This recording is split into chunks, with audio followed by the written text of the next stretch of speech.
vamos a estar compartiendo el mismo interés que les quiero ver ahora a todos mis compañeros, el ABC del manejo del dolor. Y bueno,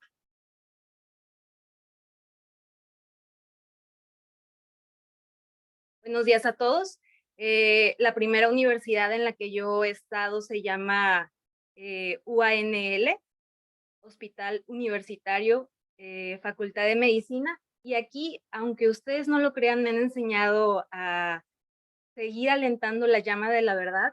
Todos estos fueron mis compañeros desde el primer año de la medicina interna, y algunos ya no estamos, otros han hecho cosas grandiosas, y espero que así el mismo interés pequeño que despertemos en cada uno de ustedes vaya siendo mayor para que todos podamos ser igual de ilustres, igual de brillantes y felices como cualquier otra persona que estén compartiendo.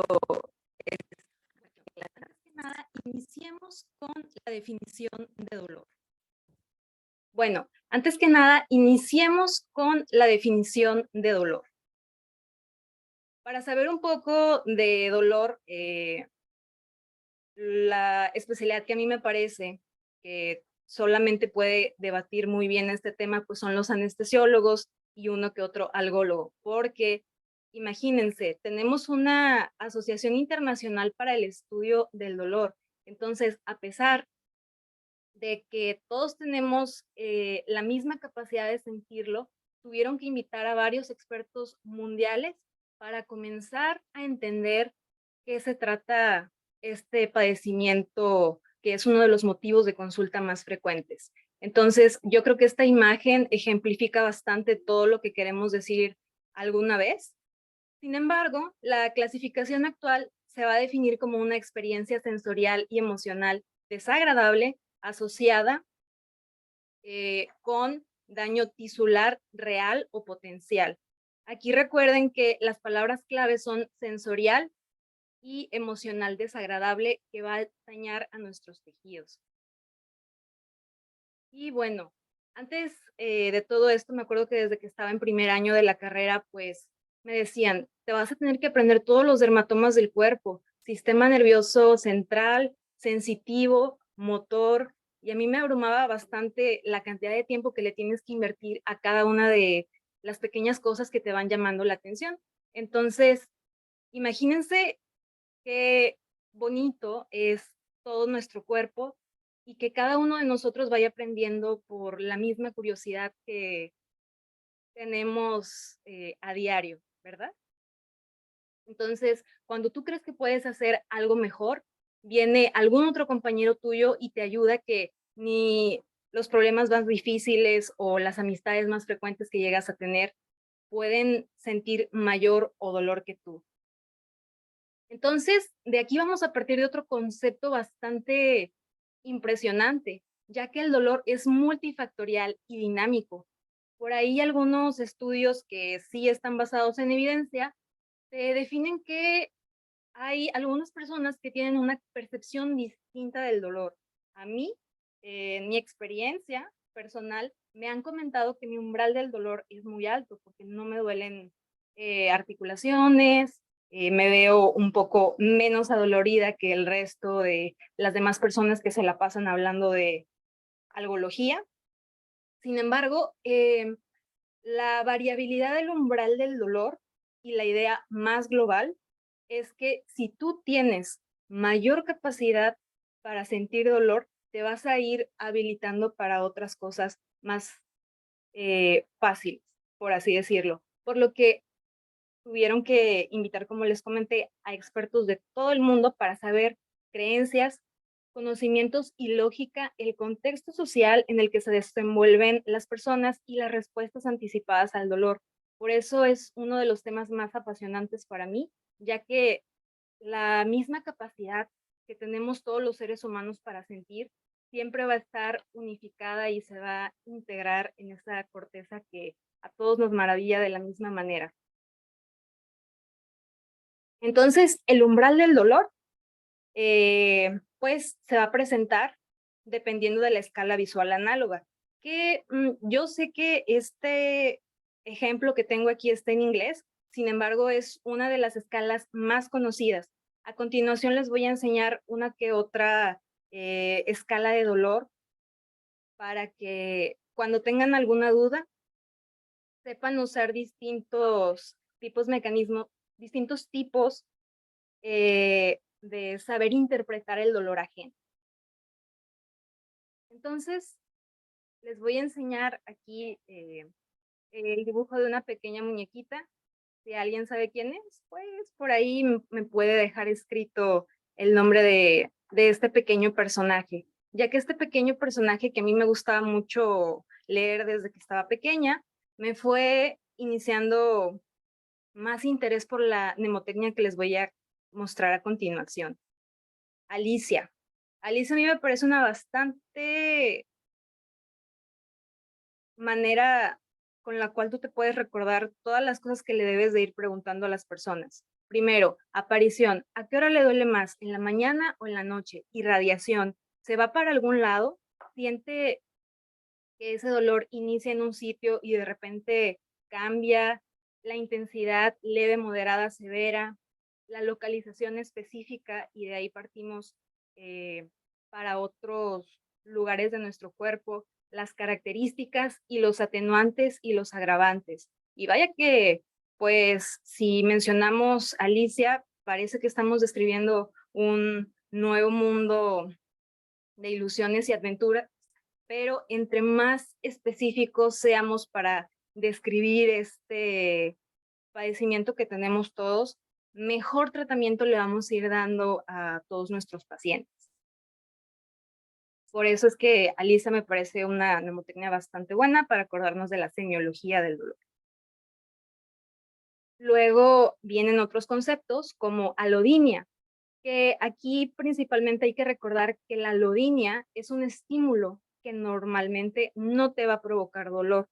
Y la hiperalgesia es un aumento de dolor por un estímulo que normalmente no provoca dolor. Entonces, también hay otra característica bastante importante para diferenciar los tipos de dolor, el cual se llama sensibilización central. Entonces, imagínense que cada una de las señales nerviosas que va pasando por nuestro cuerpo nos hace sensibilizarnos cada vez más y cada vez que irritamos esas fibras nerviosas, se van aumentando estas neuronas nociceptivas hasta niveles talámicos. Entonces, increíble que a pesar de que te digan que tengan un umbral bajo o alto, dependiendo de todo lo que has vivido, hay otras personas que pueden tener menor capacidad de dolor que tú. Y bueno, el nociceptivo es uno de los que conocemos la mayoría de nosotros, que es provocada, perdón, por la activación de los nociceptores. Y uno del cual nos encanta hablar a todos los internistas es el dolor neuropático. Y pues bueno, la neuropatía diabética, ni se diga, yo creo que más de uno de los que están aquí conmigo nos puede ayudar todavía a hablar mucho más ampliamente del dolor neuropático, sobre todo del tipo diabético. Pero bueno, para fines prácticos, el dolor neuropático es el dolor causado por una lesión o enfermedad del sistema nervioso somatosensorial. Y finalmente el dolor nociplástico, que a mí me parece una definición que nos puede confundir a todos un poco más, pero es aquel que se siente a pesar de una sintomatología que presenta tu cuerpo y que no tienes una causa real de dónde puede aparecer.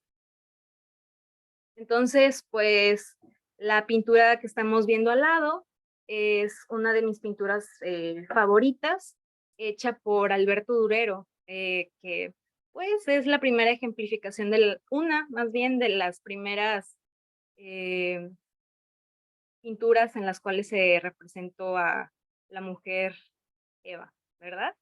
Entonces, pues vamos a ponerle Eva porque pues es la escala analógica escala visual analógica, y luego pues me llama la atención que de repente nadie te sabe decir bien si le duele mucho, si le duele poco. Entonces a mí me parece que la manera más sencilla de acordarnos de todo es que si tú empiezas a describirle un dolor con una escala numérica donde a alguien le dices, le duele 0 o 10, siendo 10 el peor dolor imaginable, me parece que pues la escala numérica va a ser mejor para ayudar a describir a la mayoría de nuestra población mexicana. Ahora, bueno, si nos encontramos ante otro tipo de contexto social, pues le podemos dar una característica más descriptiva. No tiene dolor, tiene un dolor leve, un dolor moderado o un dolor severo. Y pues bueno, ya si las personas no saben leer o escribir, pues podemos ir ahí utilizando otro tipo de herramientas que nuestros amigos los pediatras también las conocen mucho mejor y sobre todo el resto de las especialidades y subespecialidades y futuros médicos que nos ven. La escala de las caritas. Y bueno, el dolor agudo. Eh, espero que, bueno, me parece que no se alcanza a ver el cursor, pero el dolor agudo es el dolor que todos hemos experimentado alguna vez, donde al dar el estímulo doloroso se irritan esas fibras sensoriales que se van hacia los cordones posteriores con las motoneuronas y llegan hasta inervaciones talámicas, donde posteriormente van a viajar a través de nuestra corteza del sistema nervioso central y esto va a favorecer a pues integrar toda una respuesta eh, neuroaxial, ¿verdad? Y bueno, ya después tenemos las vías aferentes donde nos indican la respuesta al estímulo doloroso. No se preocupen si hasta ahora no les queda muy claro. Con el tiempo vamos a ir aprendiendo los conceptos más claramente. Esta clase es integrativa para que la puedan ver desde estudiantes de medicina, estudiantes de posgrado si tienen el interés y pues el resto de toda nuestra población que nos enseñó a pararnos temprano, seguir hablando de cosas distintas, divertidas y diferentes. Entonces, el dolor agudo, ejemplificado de la manera más sencilla que les pueda comentar, es que es una respuesta normal fisiológica y predecible frente a una agresión química, física o traumática. Y bueno, persiste mientras dura el proceso de curación o cicatrización de los tejidos. Y ya viene otro dolor que yo creo que solo los algólogos pueden dominar este tipo de temas, que es el dolor crónico, ya que la clasificación de CIE-10, que es una de las versiones más actualizadas para definir esta enfermedad, que es una enfermedad por sí sola, nos da 7 clasificaciones distintas de dolor crónico. Entonces, no basta saber con todos los conceptos que les acabo de mencionar, sino que también el dolor crónico es una enfermedad por sí sola. A partir de esto que les voy a decir, es todavía más importante que vayamos siendo más cautelosos a la hora de mencionar los síndromes dolorosos, porque el dolor crónico es uno de los principales problemas de salud en la población mexicana. Bueno, el dolor crónico primario es uno, el dolor crónico oncológico también es otro tema aparte de la cual hay solo unas pocas personas alrededor del mundo que saben hablar de este tema y todavía saben tratarlo mejor. Yo creo que algunas de mis maestras que me enseñaron a decir lo que estoy a punto de decir, tal les parezca desactualizado, pero el dolor oncológico yo creo que es uno de los dolores más difíciles de tratar. Sin embargo, para todos podemos. También viene el dolor posquirúrgico o postraumático que se va a derivar a partir de algún procedimiento que se realice cualquier persona. Por eso de repente pueden escuchar que posterior a que una señora le realizan algún procedimiento, sobre todo una cesárea, se queda como con una sensibilidad distinta, secundario a un proceso cicatrizal que está ocurriendo. Luego tenemos el dolor crónico neuropático, del cual también les menciono que a todos los internistas nos gusta mucho conocer. Tenemos también otro que es el dolor orofacial y el dolor secundario a cefalea. De estos, pues yo creo que el más importante, que también es otro tema aparte, es la neuralgia del trigémino, que en sí mismo es también otra de las patologías más frecuentes en la población mexicana y que nos ayuda mucho ir conociendo cada vez y con mayor detalle cada uno de los padecimientos que vayan saliendo derivados de este tema. Y bueno, el dolor crónico visceral o secundario es, yo creo que al que más le debemos de poner atención desde el pregrado hasta el posgrado, porque en algunas ocasiones puede llegar a confundirse como un dolor que cualquier persona pudo haber padecido, alguna mujer, algún caballero o cualquier otra persona que haya sentido un dolor abdominal, porque no siempre va a ser la famosísima colitis, no siempre va a ser el famosísimo estreñimiento. Entre más específicos seamos para describir un dolor crónico visceral, debemos de encontrarle una causa secundaria. ¿Cuál?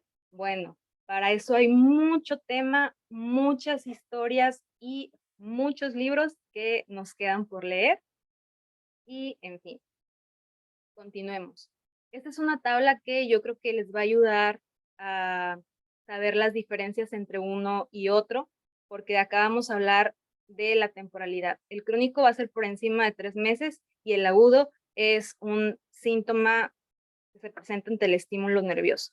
Entonces, síntoma, intensidad proporcional a la capacidad de la persona que pueda sentir o no y tenga un umbral mayor o menor de dolor. La evolución pues puede ser transitoria, es una función biológica, se asocia en teoría con ansiedad y pues la respuesta al tratamiento siempre en su mayor parte, si es un dolor agudo, pues es bueno. El crónico, como les mencioné, en la clasificación del CIE-10 ya se considera, perdón, CIE-11 se considera una enfermedad sola por sí misma debido a la complejidad de elementos que se tienen por estudiar. Entonces, la intensidad jamás va a ser proporcional. Por eso nos ayudan los otros conceptos que les mencioné previamente, como alodinia, hiperalgesia, síndrome de excitación del sistema nervioso sensorial, y en fin.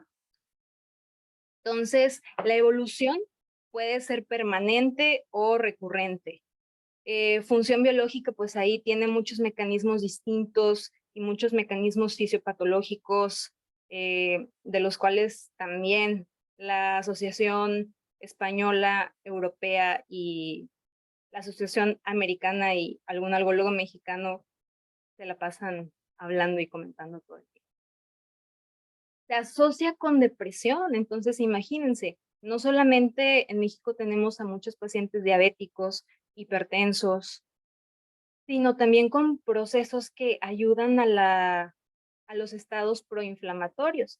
Entonces, si encima de todo eso les acabo de mencionar las múltiples comorbilidades que vemos nosotros como internistas, imagínense que encima de todo eso, una persona te esté diciendo que tenga dolor crónico y encima depresión. No, hombre, pues súper complejo, ¿no? Porque también otras estudiantes de posgrado saben que es otro tema que tiene mucho de dónde cortarse y de dónde aprender. Y bueno, la respuesta al tratamiento es regular debido a esa fisiopatología tan compleja que tiene. Y bueno, acá les dejo otra de mis pinturas favoritas por una de las artistas que a mí me parece muy inspiradora. ¿Se saben el nombre de este cuadro? Luego me lo dicen. Y bueno, les quería mencionar todo lo anterior porque hace poco tuvimos la oportunidad de ver una clase de la ULAR del Congreso de este año por un holandés que se llama Jo Nich, que si algún día me llegas a ver, pues bueno, saluda, saluda a todos los mexicanos que te encuentres por ahí. Y si no, a la siguiente nos echamos una plática y nos invitas a todos mis compañeros para hacer colaboraciones. Esto se llama el eje intestinal, cerebro y axonal, el cual también va a estar acompañado, va a estar acompañado por una pobre nutrición, una respuesta inflamatoria mayor a los estímulos dolorosos, todavía que se asocian con una estimulación al nervio vago y que van a provocar una activación glial en el sistema nervioso sensorial. Hagan de cuenta que cuando yo empecé a ver esta presentación, me quedé como el monito que le está dando vueltas a todo y a la cabeza. Dije, ¿cómo es posible que esta persona que se ha dedicado a estudiar de dolor toda su vida pueda seguir investigando aún más para llegar a decirnos cosas que aparentemente damos ya, pues entre comillas, investigadas o por hecho? Pero bueno, la idea general es que entre más alimentación sana, más ejercicio y más alegría intentemos darle a nuestra vida, quizá nuestras células microgliales se vayan activando un poquito menos. Y fíjense que esta imagen también me gustó bastante para decirles todavía o ejemplificarles de una manera más específica lo que les intenté transmitir anteriormente. Porque aquí vemos un astrocito representado con inmunofluorescencia en una célula de laboratorio y vemos cómo estos astrocitos se van estimulando cada vez más por esas células que ya están activadas de la microglia. Y pues imagínense, o sea, si este estímulo doloroso empieza hasta niveles neuronales tan pequeños, los efectos que puede llegar a tener el sistema de percepción más grande, más infinito que conocemos, me van a ayudar a decir otro de los mayores problemas de salud pública que tenemos en México. Así que antes de mostrarles la siguiente imagen, les voy a pedir que no se vayan a molestar y que sigamos viendo las cosas con academia. Que la obesidad duele, y esto no lo dije yo, ya está publicado por el mismo médico que pues, menciono, me emociona bastante, acaba de sacar un estudio probando precisamente todas estas cosas. Entonces, imagínense que este señor, que es anestesiólogo, se ha pasado toda su vida estudiando lo que les acabo de mencionar para llegar a la raíz del problema. Sabemos que pues la obesidad duele y también nos predispone a muchas otras patologías y enfermedades. Entonces, por acá tenemos otra imagen que me gusta mostrarles porque acá los tipos de dolor que yo creo que más frecuentemente vemos en la consulta como médicos de primer contacto, pues es el agudo, luego el crónico, el neuropático y el nociceptivo. La clasificación, pues ya se la resumí un poquito con Alicia, y ya las otras definiciones nos van a ir ayudando a saber un poco más de la temporalidad. Crónico, por encima de 6 meses, y lo que no sea eso, pues bueno, hay mucho hilo de dónde aprender. Y por último, este es el último cuadro de la misma autora que me sigue gustando muchísimo. Y bueno, esta es una imagen que a mí me parece bastante buena y sencilla, aunque, bueno, fue propuesta por la Organización Mundial de la Salud, en donde, pues, creo que estamos un poco más familiarizados con ella, donde nos enseñaron que el dolor leve, pues, viene definido por la escala visual análoga del 1 al 4, en donde el primer escalón terapéutico va a tener pues aquellos analgésicos que no se deriven de los opioides, sino que pues la receta que más aprendemos y que más gusto nos da a prescribir, aunque a la mayoría de la población no le guste y no nos crean, es el paracetamol. Y sí, señor, vaya que el paracetamol nos ayuda a curar de todo. También tenemos los antiinflamatorios no esteroideos y coadyuvantes. Cabe recalcar que esta escala analgésica de la OMS ya ha ido perdiendo vigencia conforme se han ido haciendo clasificaciones cada vez más específicas para mencionar todo el rollo de cosas que les acabo de decir. Luego tenemos el segundo escalón, donde vamos a ir viendo los opioides menores que se pueden acompañar de paracetamol por sí solo con AINES y uno que otro coadyuvante. El tercer escalón, pues bueno, va a tratarse de opioides menores, mayores, paracetamol, AINES y coadyuvantes. La mayoría de los que estamos estudiando un posgrado a veces nos quedamos en el primer escalón o segundo, sin siquiera haberle preguntado la intensidad del dolor o haber explorado bien al paciente.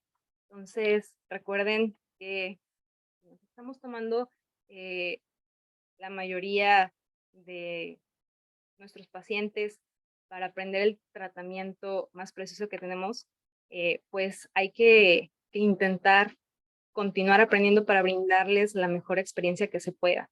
Bueno, en el tercer escalón, aquí es donde los anestesiólogos sí entran y saben de todo, con sus fórmulas, y pues el cuarto escalón ni se diga, porque también ya van a empezar a existir, o bueno, ya existen todos esos procedimientos que solo los médicos de manejo de dolor pueden hacer, y todos los procedimientos que los anestesiólogos e intervencionistas han hecho por muchísimo tiempo.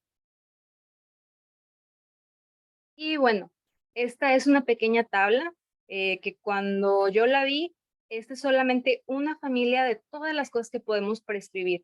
Estos son los ácidos acéticos. Pero bueno, si tú dices de que qué serán los anticuerpos inflamatorios no esteroideos no selectivos, bueno, pues se supone que ese tipo de preguntas se las van guardando a los mayores especialistas para sus posgrados o para hacer todavía estudios más específicos. Pero bueno, si alguien algún día les menciona a qué dosis puedo prescribir el diclofenaco, pues podemos dar el diclofenaco 50 miligramos cada 8 horas, siempre y cuando nos recordemos que el primer efecto adverso y que es muy común en toda la población que vemos es el sangrado de tubo digestivo. Entonces, agua. El etodolaco, pues 200 miligramos cada 6 horas, y la indometacina, que a mí también me parece un medicamento para mejorar el dolor agudo bastante bien, que esto se puede dar 25 miligramos cada 8 horas o 50 miligramos cada 12 horas hasta dosis top. Si quieren revisar esto con mayor detalle, pues bueno, hay infinidad de recursos académicos que ustedes se pueden encontrar.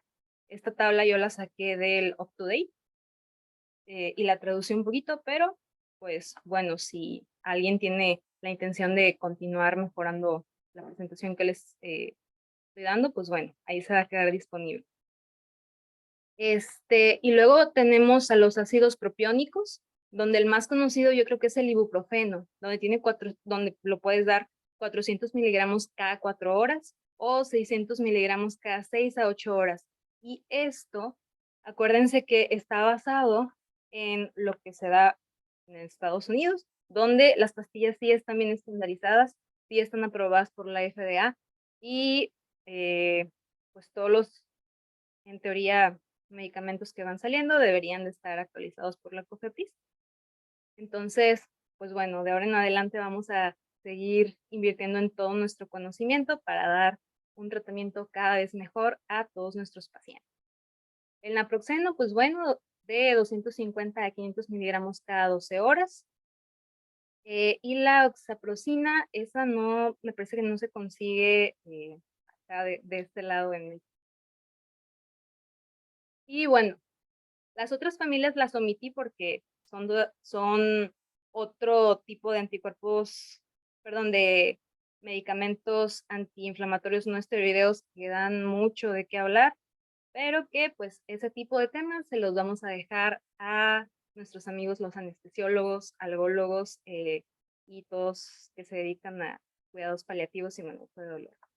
Hay uno que, híjole, afortunadamente no tengo conflictos de intereses que declarar, tampoco ninguna de mis otras compañeras que se encuentran cursando actualmente su curso de residencias de 4º año. Entonces, pues a mí me parece que el Celecoxib a dosis de 200 miligramos cada 12 horas funciona de maravilla. Yo creo que es uno de nuestros antiinflamatorios no esteroideos COX-2 selectivos por lo menos a muchas mujeres nos agrada. Sin embargo, pues ahí el costo-beneficio, híjole, pues no, está caro.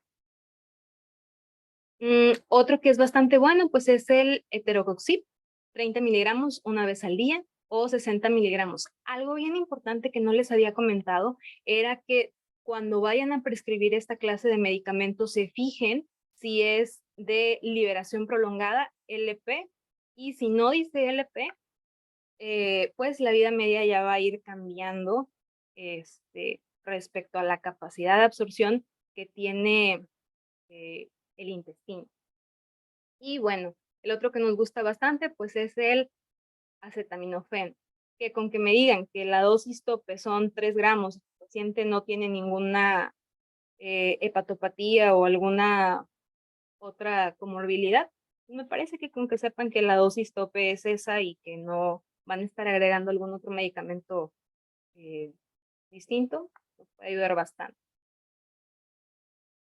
Siempre y cuando se trate pues de un dolor agudo, porque el crónico, híjole, ahí sí, bastante complejo.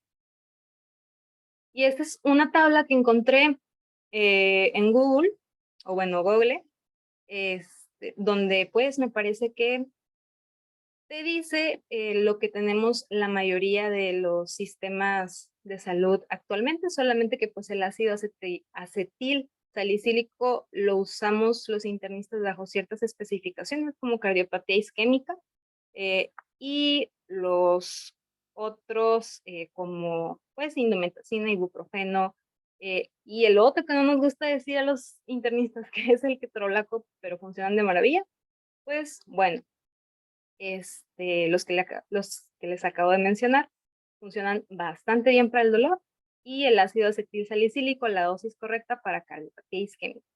Y ya los otros como naproxeno, indometacina, meloxicam, nimesulide, que me parece que ya salió del mercado, pues también son bastante buenos. Y mi favorito, el celecoxib. Ahora, esta es otra imagen que me parece bastante buena, que nos ayuda a resumir y a ejemplificar el dolor que padecen nuestros pacientes. Esta tablita la tomé de una publicidad que andaba trayendo una farmacéutica aquí al universitario, en donde pues bueno, la mayoría de los pacientes te van a decir que tengo un dolor agudo porque se trata de un estímulo nociceptivo menor a 3 meses, y los otros pacientes pues se quejan de dolor crónico. Pues, en teoría, los pacientes que se reportaron aquí mencionaban que tenían más de 3 meses.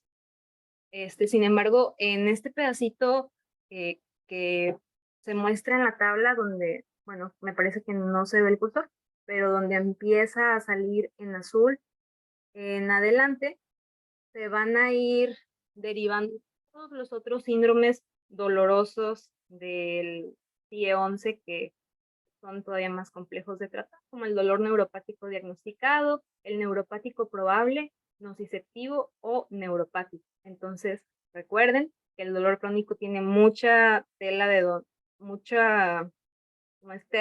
cortar.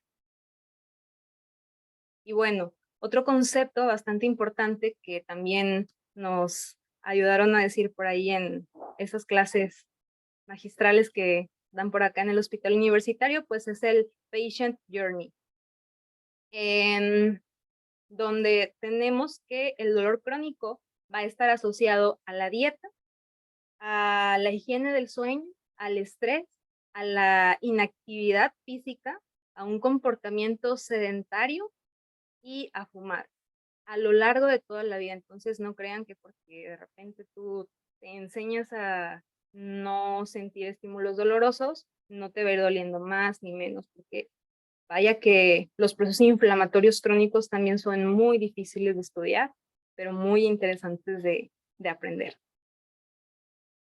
Bueno, otra tabla que encontré en alguna de las clases que se han dado previamente, pues son los opioides débiles y potentes, que también es una clasificación que se encuentra poquito menos en uso, pero tenemos el tramadol, que sí lo podemos recetar la mayoría de los médicos, tengamos o no posgrado. Pero recuerden que la dosis techo es de 400 miligramos y que tiene muchos efectos adversos, entre ellos la hipotensión, para aquellos que a lo mejor no sean médicos aún, sino médicos en proceso.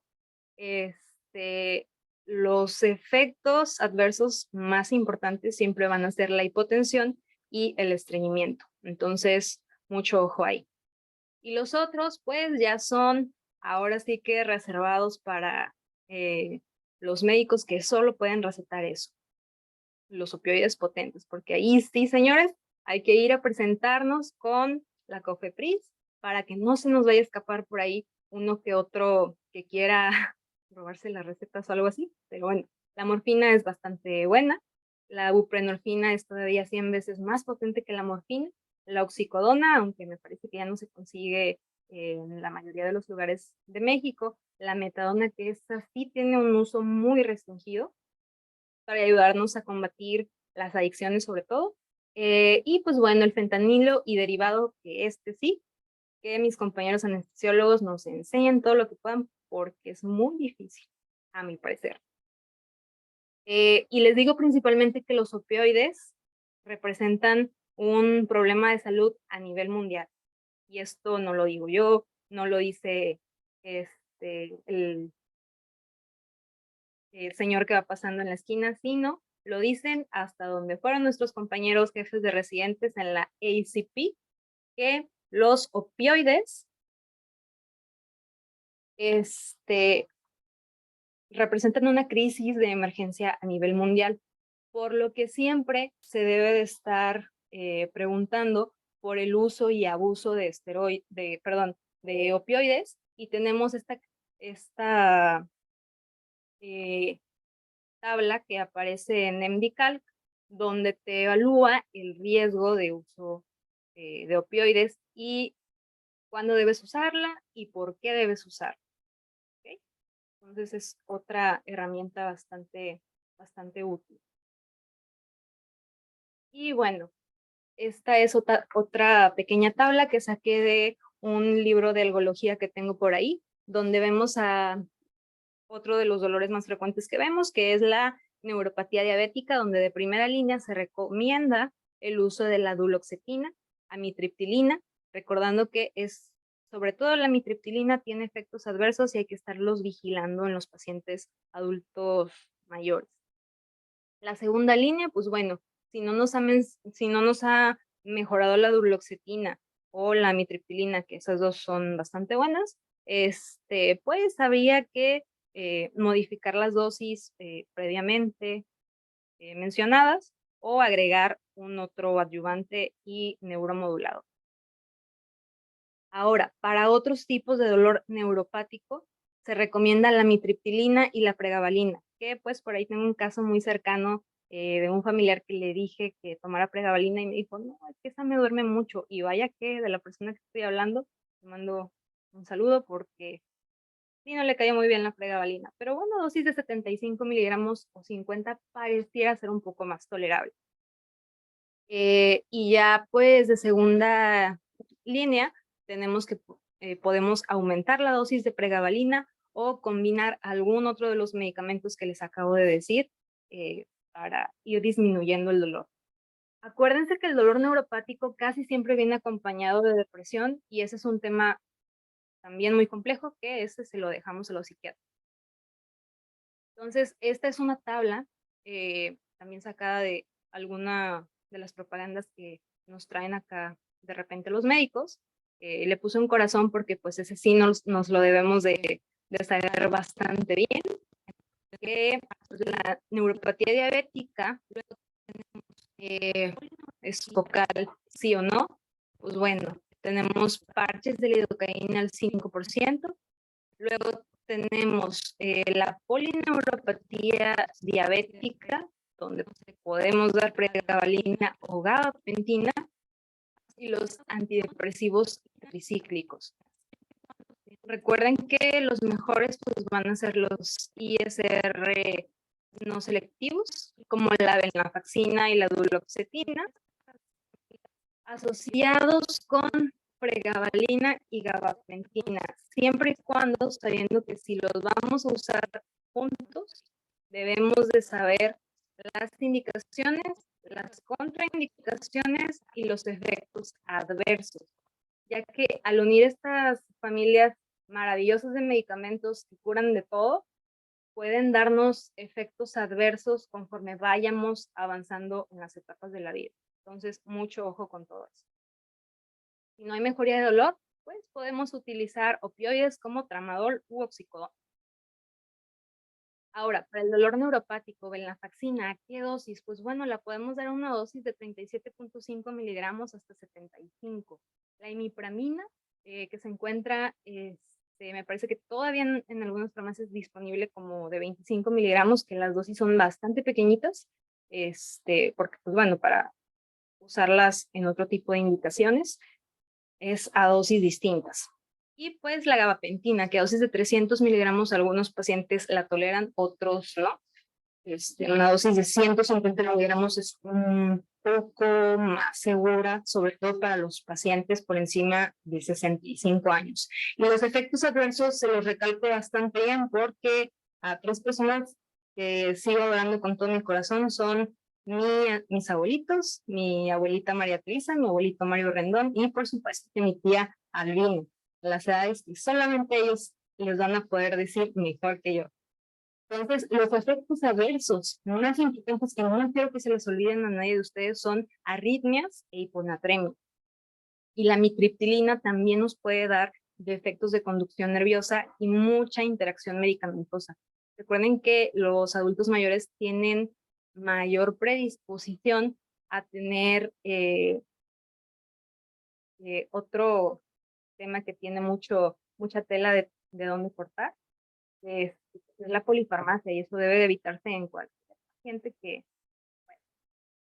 Y ya por último, pues los neuromoduladores como la gabapentina y la pregabalina. Esta es una tabla que tomé de Asco de México, con todo respeto. Ahí la tomé prestada del Instagram, me parece que están haciendo una publicidad bastante buena. Que viene con sus referencias. Entonces, pues tenemos que la clasificación de la OMS, podemos seguir dando los AINES que les acabo de mencionar, como diclofenaco, ketorolaco, dependiendo de todas sus especificaciones, dosis y derivaciones, los opioides débiles, que quiero que recuerden bastante, el tramadol, y los opioides fuertes, que eso se los reservamos al orólogo. Los adyuvantes antidepresivos tricíclicos y los ISR, antiepilépticos, corticosteroides, sobre todo la dexametasona, betametasona. Hay unos que vienen combinados, sobre todo uno que me parece que es la indometacina con butametasona, que a la mayoría de los médicos reumatólogos no les gusta ese. Entonces tengan mucho cuidado al prescribirlo, porque recuerden que los corticosteroides a una dosis que no sea la recomendada para manejar el dolor no te ayudan, te hacen más daño. Y ahora sí, mejor vamos a ver a un médico reumatólogo, algólogo, anestesiólogo o cuidador paliativo que nos ayuden a pues manejar todos esos medicamentos mejor. La vía de administración siempre va a ser la menos invasiva. Y adivínense cuál es la menos invasiva, la oral, parches y pues, por supuesto, presentaciones sublinguales. La única desventaja de todos estos es que, pues, estas vías de administración que son menos invasivas son no. Y hay que ir haciendo un ajuste gradual de dosis. No porque tú prescribas un medicamento, sobre todo en el dolor crónico, que es una enfermedad por sí misma, te va a servir para siempre. Sin embargo, acuérdense que hay que ver la evolución del dolor. Y aunque uno que otro paciente nos diga de que, oye, doctor, es que sabe que con este medicamento que usted me está dejando, pues ahorita me siento bien. Y luego ya no me lo quiero tomar. No, medicamento prescrito para el dolor crónico se toma desde el inicio hasta el final y se va viendo todo el tipo de interacciones farmacológicas y adversas que se vayan presentando. Entonces, el tratamiento no farmacológico es precisamente para evitar el patient journey que les acabo de mencionar, que es todo un rollo aparte, pero que yo creo que la mayoría de los médicos de primer contacto, estudiantes y no, sabemos que podemos hacer las cosas mucho mejor, porque pues el ejercicio, la rehabilitación, la relajación, dispositivos de apoyo, asesoramiento familiar y del paciente nos van a ayudar a manejar el dolor crónico y todas sus comorbilidades. Entonces, esperemos cada vez tener un equipo de especialistas más grande para que nos ayuden a manejar todo ese tipo de comorbilidades. Finalmente les voy a dejar una imagen que me gusta bastante, que yo creo que nos representa a todos por igual. Donde te dicen que de la manera que tú te vayas contando las historias, vas a saber si eres menos o más capaz. Entonces, de ahora en adelante quiero que todas las personas nos empecemos a llamar como grandes historiadores del futuro, aunque bueno, uno que otro no somos tan científicos, incluyéndome. Pero bueno, digo, la historia está por escribirse. No le tengo miedo al pasado porque eso ya pasó. El presente que estoy viviendo ahorita es lo que me gusta y el futuro ni yo lo sé. Eso siempre me lo han hecho o me lo han dicho desde el cansancio. Y por ahí cuando llegan a visitar mi pueblo, es Zacatepec de Hidalgo, estado de Morelos, en el país más bonito que yo he conocido, que quiero seguir mejorando, que son los Estados Unidos mexicanos. Saludos y esto no es patrocinado por nadie. Ahí les dejo mi cara porque...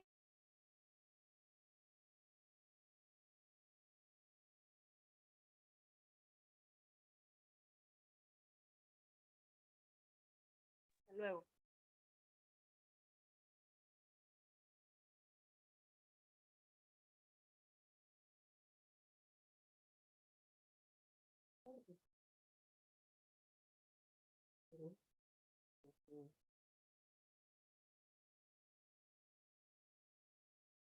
Agradecemos a la doctora Estefanía Guadarrama por esta excelente presentación. Vamos a esperar sus preguntas en el chat acerca del tema del manejo del dolor y vamos a elegir pues alguna de ellas para que Estefanía pueda ayudarnos con las respuestas.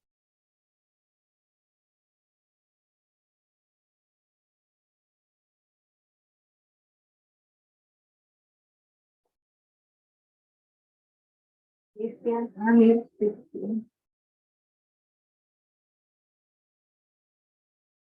muchas gracias a todos y es una buena referencia.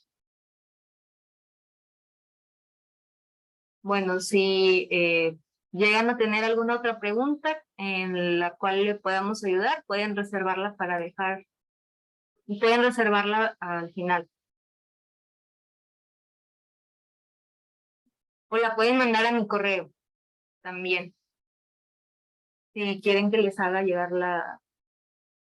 Hay una pregunta, doctora Estefanía, dice, ¿en neuralgia como ciatalgia tiene alguna validez el uso de complejo vitamínico B?